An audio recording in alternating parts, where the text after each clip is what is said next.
The news you can count on. Mayport to Ponte Vedra Beach. The Island Times News Update begins right now. Here's Tom Patton.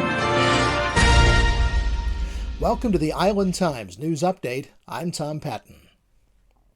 The city of Jacksonville Beach became one of the first municipalities in the nation to change its sign code to bring it into compliance with a recent decision by the United States Supreme Court.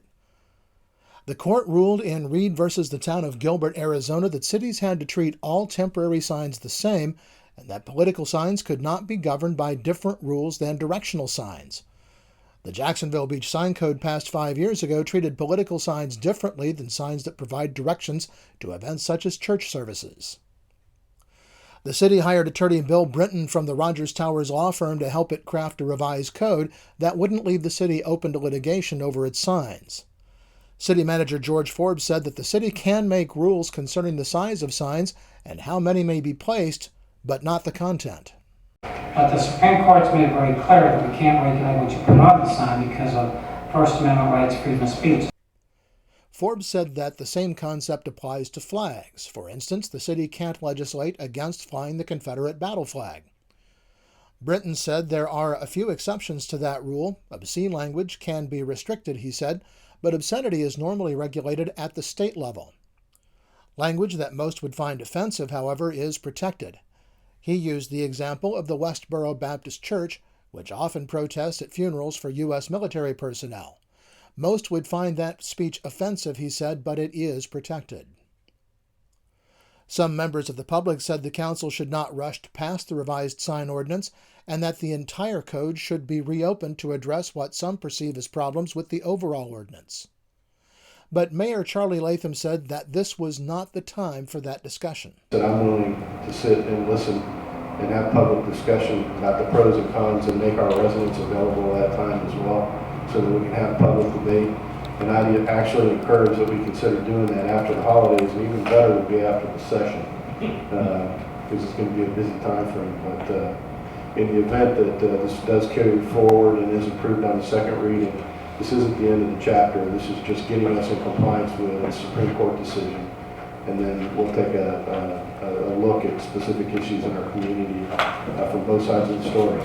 The revised sign code did pass unanimously on second read. Any work on other provisions of the code will have to wait until sometime in 2016. The City of Neptune Beach approved several policies affecting city employees and operations at its Monday night meeting. Policies put in place Monday night, crafted by City Manager Andy Hyatt, include a whistleblower, a comp time, and an internal controls policy for the city. The whistleblower policy is intended to establish policies and procedures for the submission of concerns regarding questionable accounting, internal controls, auditing fraud matters, or policy violations by employees, elected officials, and other stakeholders of the city on a confidential and anonymous basis. The policy is intended to encourage elected officials and employees to raise concerns for potential investigation and appropriate action. Any employee who reports an issue in good faith will not be subject to any retaliation or other consequences connected to their employment. Any employee who retaliates against a whistleblower can be disciplined up to termination of employment. The comp time policy stems from recent revelations that former city manager Jim Jarboe was allowed to sell back a considerable amount of comp time that was not included in the city budget. The policy lays out which employees are eligible for comp time and how it must be used. It also establishes rules for when comp time may be paid to an employee. The final policy approved Monday night establishes internal controls that will allow the city to track miscellaneous expenditures, approval of salary increases and promotions, reporting of vacation time, take-home vehicles, and phone allowances. It also sets goals for the city to maintain a fund balance equal to 20% of the annual budget in both the general fund and water and sewer fund. City Manager Andy Hyatt said that he's working on additional city policies, including an ethics policy and rules governing city cell phones and their use, which Hyatt said are separate concerns. All city policies will be posted on the city website. The Jacksonville Beach City Council on Monday night approved 2 construction contracts. A contract for construction on improvements to the interchange at South Beach Parkway and Butler Boulevard was awarded to AWA Contracting Company, and the council voted to authorize construction administration services with the project design firm Waits Moy Incorporated.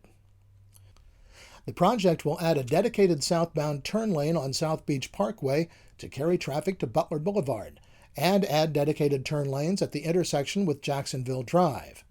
Sidewalks will also be widened and paved under the JTB overpass. On Sanctuary Parkway, a turn merge lane will be added at the traffic signal and other improvements. Traffic control islands will be added and modified to control the flow of traffic at the Regional Shopping Center, as well as Ocean Terrace Drive and Sanctuary Parkway. The work will be conducted primarily during the day, which could mean additional traffic congestion in the area while construction is underway. And the council approved the construction of new restroom facilities at the Oceanfront Park on 1st Street South. The new restroom will be built closer to the street and not near the beach. A shower will also be provided so that beachgoers can wash off sand. The other project involves the construction of a restroom and performers lounge at the Seawalk Pavilion. The total cost for both projects is a little over $691,000. But when we come back, the ferry once again needs community support. This is the Island Times News Update. The news you can count on. The Island Times News Update will be right back. Beaches Academy Child Care Center in Jacksonville Beach has been offering affordable, loving child care to families in the Beaches communities for 35 years. Conveniently located on Penman Road, Beaches Academy offers care for children from infants through preschool, with programs that encourage learning and outdoor play. Our affordable tuition means families can get quality child care at a price that fits their budget.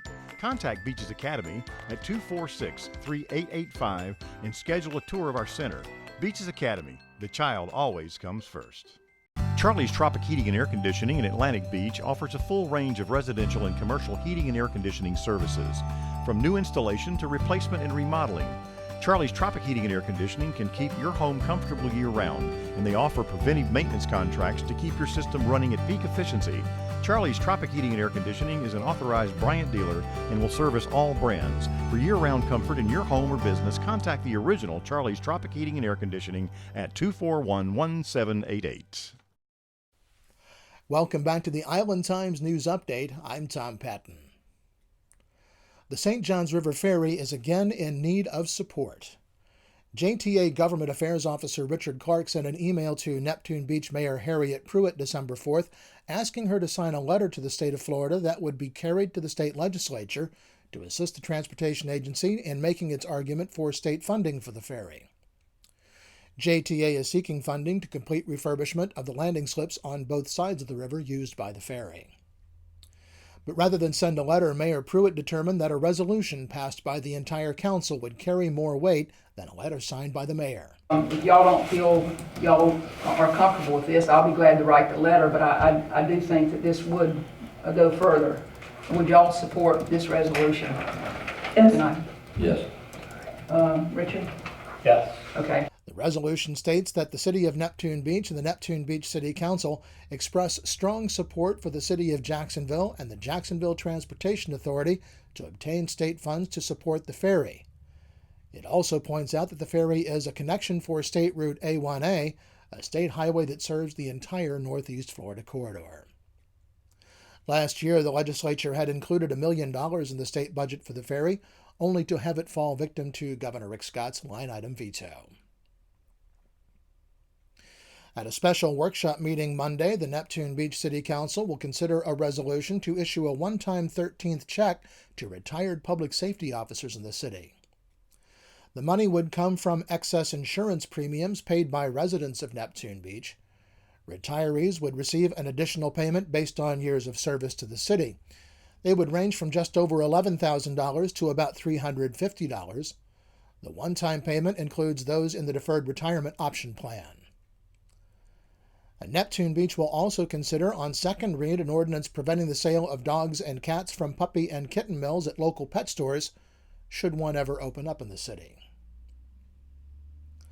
Atlantic Beach will again discuss what to do with the Bennett property at 280 Camellia Street on Monday night. The city has allocated a little more than $200,000 to purchase the property. City Manager Nelson Van Leer has recommended raising the house once the property is purchased. But the city has not yet made a decision to purchase the property. If they do so, it would be used to access the Tide Views and Dutton Island parks. The Jacksonville Public Library is suspending service temporarily at the Beaches branch December 15th to the 18th for major improvements. The library, located at 600 3rd Street in Neptune Beach, will be undergoing construction for a new main entrance and replacement of the heating, ventilation, and air conditioning system.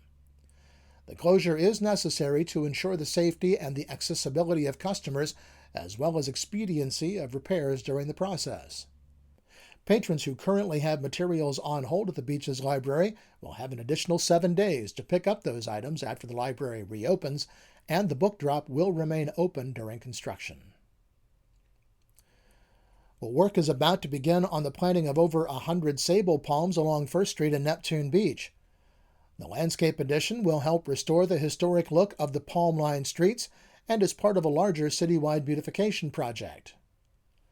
The planting is planned for the week of December 14th, and the palms will be planted in the right-of-way.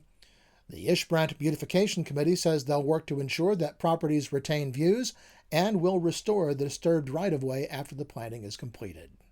The news you can count on. Mayport to Ponte Vedra Beach. The Island Times is your weather authority. Well, the National Weather Service says we can expect a nice weekend with highs in the 70s and lows in the mid-60s. There's a chance of rain on Monday, but skies will clear again by Tuesday. The Island Times is always digital, always free at www.theislandtimes.com. Like us on Facebook and follow us on Twitter to be the first to know about stories posted on the Island Times. I'm Tom Patton. Thanks for watching.